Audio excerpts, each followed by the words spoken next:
Hello friends, હું છું કવિતા લાઠીકરા. Cook with કવિતામાં તમારું સ્વાગત છે. તો આપણે બનાવીશું માંથી પિઝા. ચાલો પિઝા બનાવીએ.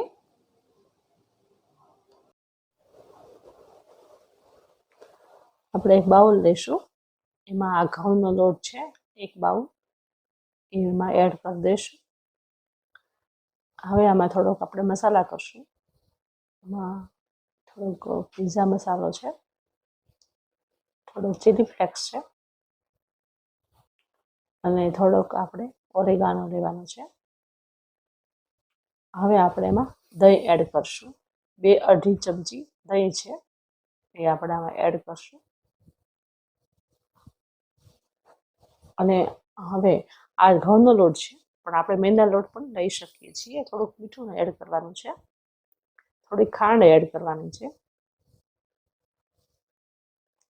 અને આ છે બેકિંગ પાવડર છે, એ આપણે 1/2 ચમચી લેવાનો છે. અને બેકિંગ સોડા છે, એ આપણે 5 ચમચી લેવાનું છે. હવે આપણે આમાં થોડુંક તેલ નાખીને મિક્સ કરી નાખશું. થોડું તેલ, 1 ચમચી તેલ નાખશું અને હલાવી નાખશું.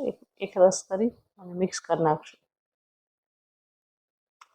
અને આપણે રોટલી જેવો લોટ બાંધવાનો છે, એટલે થોડુંક પાણી એડ કરી અને લોટ બાંધી દઈએ. હાવ પોચા હાથે જ લોટ બાંધવાનો છે, બહુ વજન નથી આપવાનો. પોચા હાથે આંગળાથી જ લોટ બાંધવાનો છે.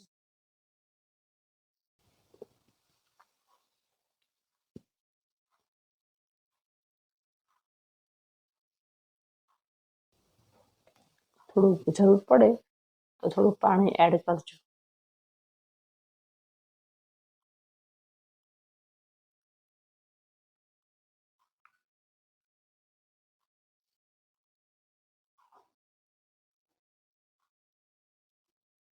હવે આપણે લોટ આપણો કૂણવાઈ જાય, થોડુંક તેલ લઈ હાથમાં અને પાછો એકદમ મસ્ત કૂણવી લઈએ. અને આપણે આ લોટ થઈ ગયો છે. હવે આપણે આને ઢાંકી દઈએ અને 10 થી 15 મિનિટ આપણે ઢાંકી રાખવાનો છે. તો ત્યાં આપણે જે પિઝા બેઝ મૂકવાનો છે, એ આપણે તવી તૈયાર કરી દઈએ. તો એક તવી છે, એમાં આપણે મીઠું નાખ્યું છે. અને આ કાંઠો છે, જો કાંઠો તમારા ઘરે હોય તો એ પણ ચાલે. તો સ્ટેન્ડ પણ, આવું સ્ટેન્ડ છે, સ્ટેન્ડ પર તમે મૂકી શકો છો. હવે 10 થી 15 મિનિટ આપણે આ તવી છે એ તપાવવાની છે. તમારા ઘરે ઓવન હોય તો ઓવનમાં પણ તમે એવી રીતે મૂકી શકો છો. 1 ચમચી તેલ લેવાનું છે અને 1 ચમચી બટર લેવાનું છે. 2 મેલ્ટ થઈ જાય એટલે આમાં આપણે લસણ નાખવાનું છે. લસણ આપણે નાખી અને આપણે એક બટર તૈયાર કરવાનું છે. લસણ સોતળાઈ ગયું છે. જે આપણે રોટલા જે બેઝ બનાવ્યો છે, અને આપણે પિઝાનો રોટલો બનાવવાનો છે, એટલા માટે મેં આ બટર તૈયાર કર્યું છે. એક બાઉલમાં કાઢી લઈએ અને થોડુંક એમાં થોડુંક રહેવા દઈએ પેનમાં. હવે આપણે આ જે વેજીટેબલ છે એ સોતળી નાખીએ. તો કેપ્સિકમ છે, થોડી ડુંગળી છે, મેં લાંબી લાંબી સુધારી છે. કેપ્સિકમ પણ લાંબા સુધાર્યા છે. અને લાલ છે કેપ્સિકમ. અને આમાં આપણે મકાઈ છે, એ મેં બાફીને એડ કરી છે. અને એક નાનું મરચું છે લીલું, એ પણ સમારીને મેં નાખ્યું છે. થોડું હલાવી લઈએ. થોડુંક એમાં મીઠું એડ કરી દઈએ, જેથી આપણા વેજીટેબલ સારી રીતે સોતળાઈ જાય, ચડી જાય. આપણે થોડાક જ શેકવાના છે. ચીલી ફ્લેક્સ થોડુંક નાખી દઈએ, થોડા ઓરેગાનો નાખી દઈએ અને થોડોક આપણે પિઝાનો મસાલો પણ એડ કરી દઈએ. બધું હલાવાઈ ગયું છે. આપણો જે વેજીટેબલ છે એ સોતળાઈ ગયા છે. એક બાઉલમાં આપણે કાઢી લઈએ.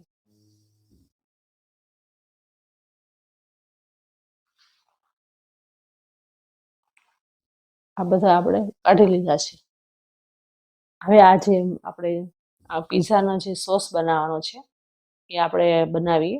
તો થોડુંક આ બટર છે એમાં મેં 1 ચમચી ડુંગળી એડ કરી છે.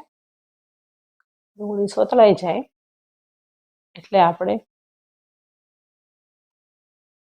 એમાં આપણે 2 ચમચી ટમેટા સોસ કેચઅપ છે એ એડ કરવાનો છે. આપણે ડુંગળી સોતળાઈ ગઈ છે, જોયું. હવે આપણે આમાં 2 ચમચી કેચઅપ નાખી દઈએ. સારી રીતે હલાવી લઈએ.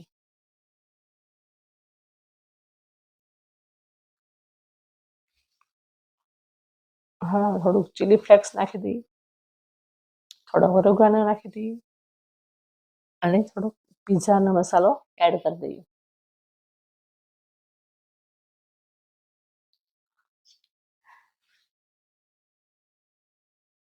આ આપણો સોસ રેડી છે. એક બાઉલમાં કાઢી લઈએ. હવે આપણે આ બેઝ જોઈ લઈએ કે આપણો બેઝ રેડી છે. જોયું, સાથમાં તેલ લગાવી લઈએ અને આ બેઝ જોઈ લઈએ. સરસ આમાં એર આવી ગયો છે. હવે એને એકદમ મસ્ત કૂણવી લઈએ. આપણે આમાંથી 2 પિઝાના રોટલા કરવાના છે, એટલે આ પતલા જ એટલે સરસ થાય.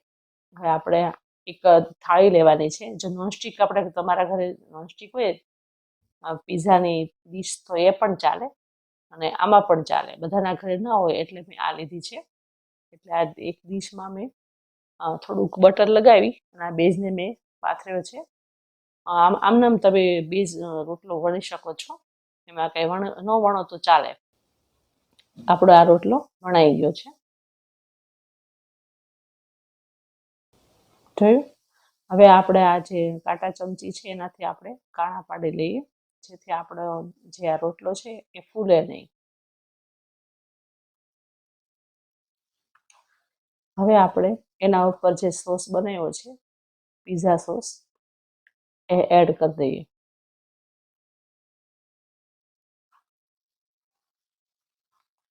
આખામાં સરસ રીતે એડ કરી દઈએ.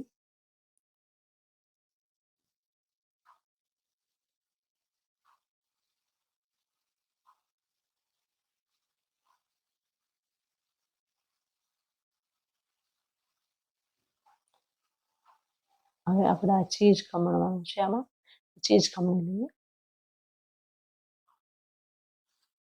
આમાં તમે ગમે એ ચીઝ નાખી શકો છો.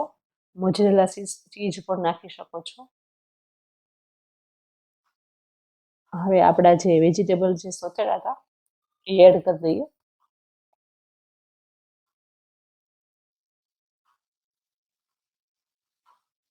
બીજા વધારે વેજીટેબલ તમારે એડ કરવા હોય તો તમે કરી શકો છો.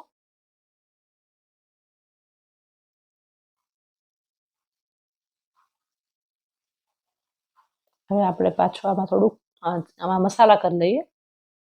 થોડા ચીલી ફ્લેક્સ નાખી, થોડોક ઓરેગાનો નાખી અને પિઝા મસાલો થોડોક એડ કરી દઈએ.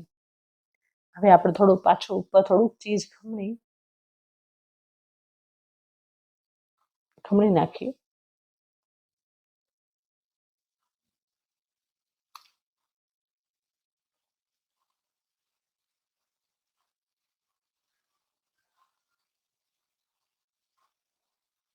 આ ચીઝ ખમણાઈ ગયું છે. હવે આપણે જે બટર બનાવ્યું હતું લસણવાળું એ આપણે ફરતું લગાવી દઈએ, જેથી આપણો જે રોટલો છે એકદમ મસ્ત લાલ કલર થઈ જાય અને ચડી જાય સરસ રીતે. હવે આપણે આ જે તવી છે એના ઉપર આ જે બનાવેલું છે એ મૂકી દઈએ.